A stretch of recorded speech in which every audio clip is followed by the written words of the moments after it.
Title: At my evaluation meeting, my wife's father, the CEO, said coldly, "We're letting you go. Performance issues." When I got home, my wife handed me a brochure for a homeless shelter and said, "Now that you're jobless, I don't need you anymore." I left silently. A week later, she and her father called me 193 times after realizing who I really was. Chapter 1: The Performance Review. I walked into the boardroom 15 minutes early, clutching my performance review folder and a coffee I barely touched. The tension in my chest wasn't from nerves, it was something colder. A shift I couldn't yet name, but felt deep in my gut. 3 years. That's how long I had worked at Synterix Technologies. I started as a mid-level strategist and rose quickly, faster than most, thanks to long nights and airtight results. My wife's father, Mr. Richard Ellsworth, was the CEO, though he rarely acknowledged me outside company formalities. Our relationship was frigid at best, but I never asked for handouts.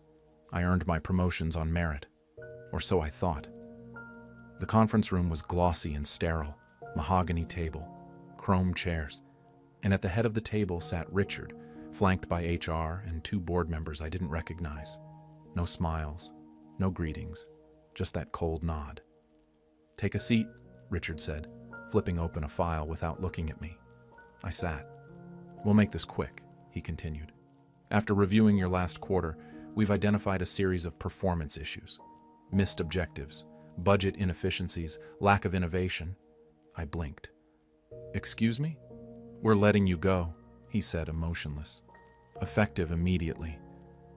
A silence hung in the air so thick it nearly choked me. I glanced toward the HR director, who avoided eye contact. One of the board members sighed, clearly uncomfortable. I opened my mouth to speak, then closed it, because I realized something in that moment. This wasn't about performance. It was personal. Richard's gaze locked on mine, sharp and satisfied. "You married my daughter. That bought you some goodwill. But goodwill doesn't excuse mediocrity." He slid a termination letter across the table. "Security will escort you out." I stared at the paper. My hands didn't move. Inside, my mind wasn't screaming. It was calculating. Something subtle and irreversible had just snapped, not because I lost my job, but because I saw the smirk behind his eyes, the smirk that said, "You were never one of us." I stood slowly, adjusted my cuffs. "Thank you for the clarity," I said, my voice steady. "I won't be needing security."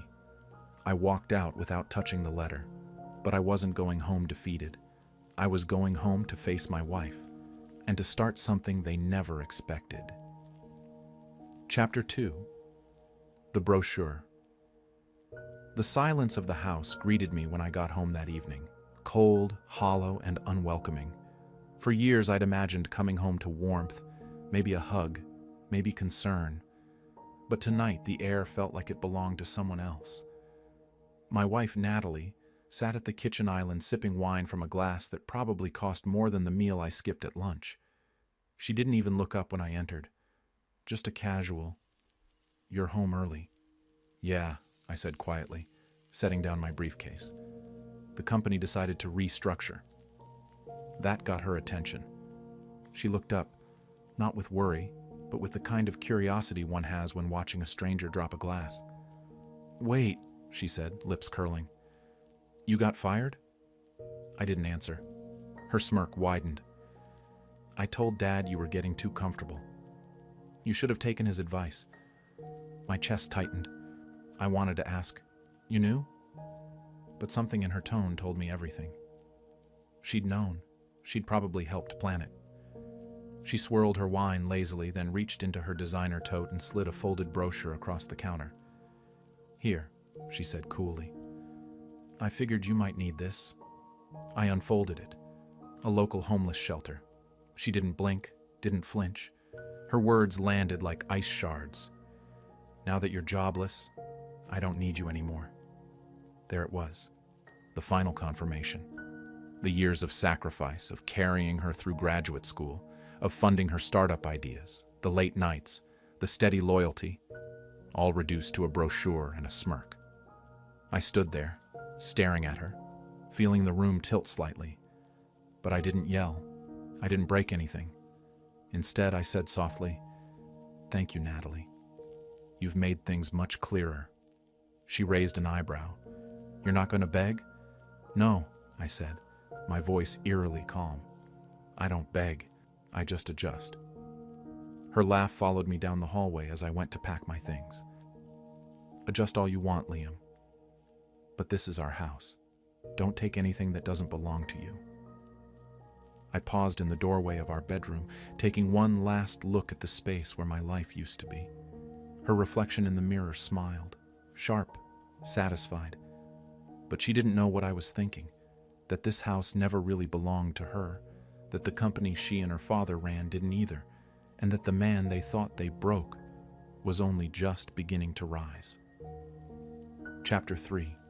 The Silence Before the Storm. I left that night with a small suitcase and my dignity intact. No fights, no threats, no grand declarations. But in my silence, I had started a war. Natalie thought I had nowhere to go, that I was finished. What she didn't know was that I had prepared for this moment from the very beginning. 3 years ago, a hidden identity. When I married Natalie, her father insisted I work my way up in the company. He gave me a low-level role, IT support. He didn't know I was the quiet investor behind one of the tech startups Grainger Dynamics later acquired for millions. He didn't know that I held dual degrees, one in cybersecurity, the other in finance. He didn't know I'd already sold 2 SaaS companies, anonymously, and walked away with more than $14 million before I turned 32. He thought I was a humble tech guy who married up, and that's exactly how I wanted it. The backup plan. I moved into a quiet rental the next day, paid in full for 6 months. Natalie sent no texts, no calls. She assumed I'd crawl back, that I'd beg her father for a second chance. Instead, I spent that week activating the contingency plan I'd drafted a year into our marriage. Call it paranoia. Call it instinct. I called it survival. Unraveling their world. Step 1. Freeze the joint credit cards. Step 2. Revoke access to the emergency trust fund Natalie didn't know I had set up in my name only. Step 3. Begin slowly offloading my silent shares in Grainger Dynamics, the ones I held through a private shell company registered in Singapore. Because here's what Richard Grainger never realized. When his company acquired CoreSys AI, that tiny startup with cutting-edge threat detection tech, he thought he scored a cheap win. He didn't know the creator and majority stakeholder was me, and he signed over 12% of Grainger Dynamics to me without blinking. The phone begins to ring. On the 7th day of my disappearance, my phone buzzed.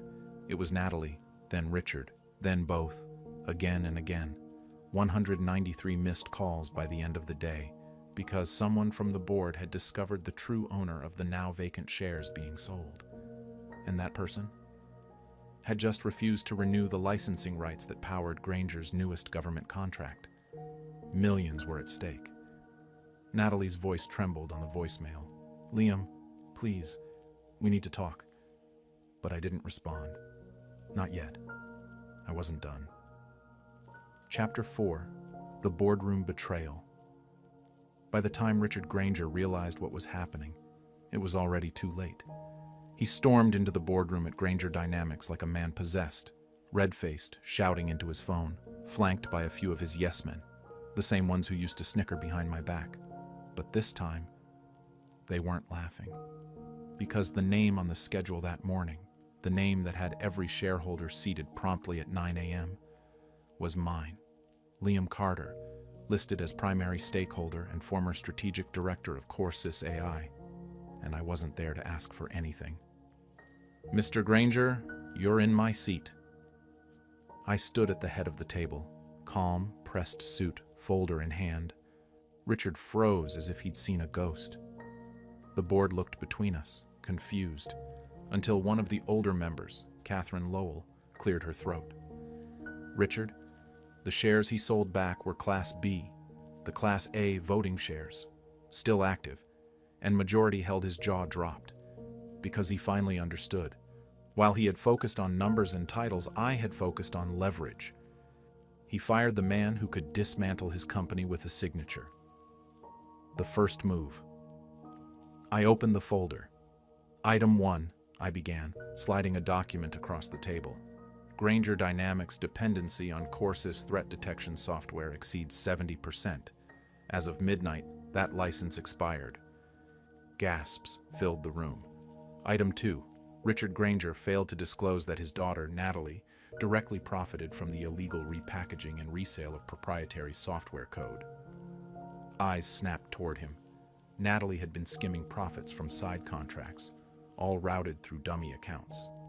Evidence? Already sent to the board in sealed emails. No more masks. Richard's voice cracked. You used us. I smiled, finally letting it show. You used me first. Dismissed me, mocked me, replaced me. I leaned forward. I didn't lose control. I gave it up just long enough to see how far you'd fall on your own. The board called a vote. Within 15 minutes, Richard Grainger was suspended pending investigation. The same day, Natalie was served with a subpoena for digital fraud and breach of intellectual property. And me? I was offered the role of Chief Technology Officer. I declined. I didn't come back to run your company. I came to remind you who built its future, while you were too busy trying to erase mine. Chapter 5. The Price of Betrayal. The news spread like wildfire. Grainger Dynamics stock plummeted within 48 hours of the board meeting. Tech forums and business news outlets began piecing together the puzzle.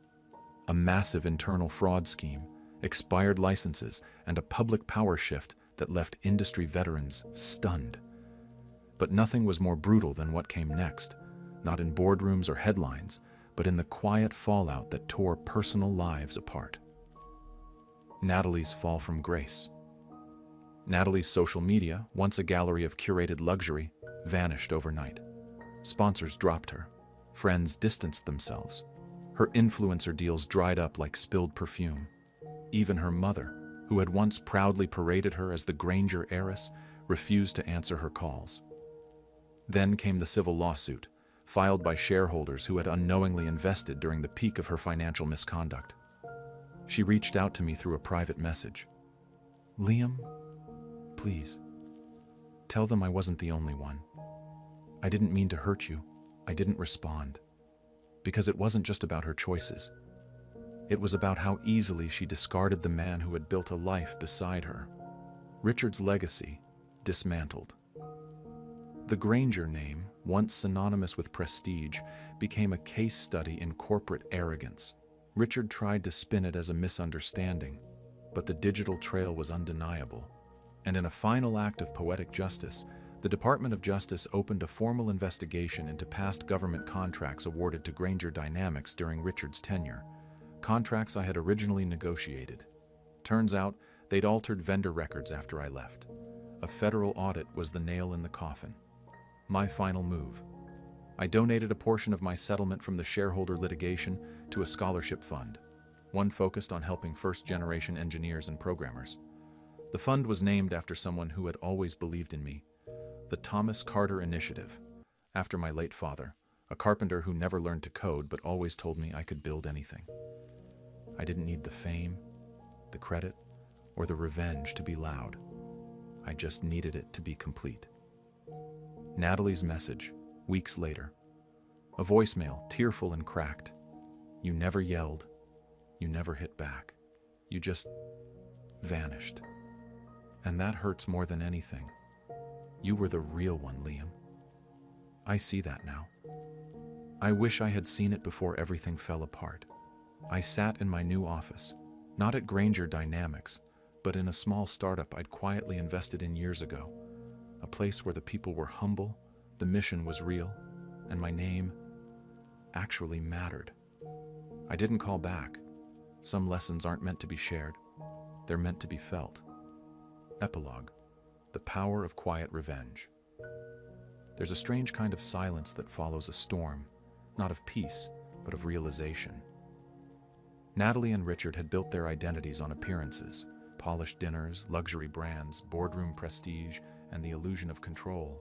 They believed power came from dominance, from stepping on others to elevate themselves. But what they never understood is that real power doesn't scream, it plans. What they lost.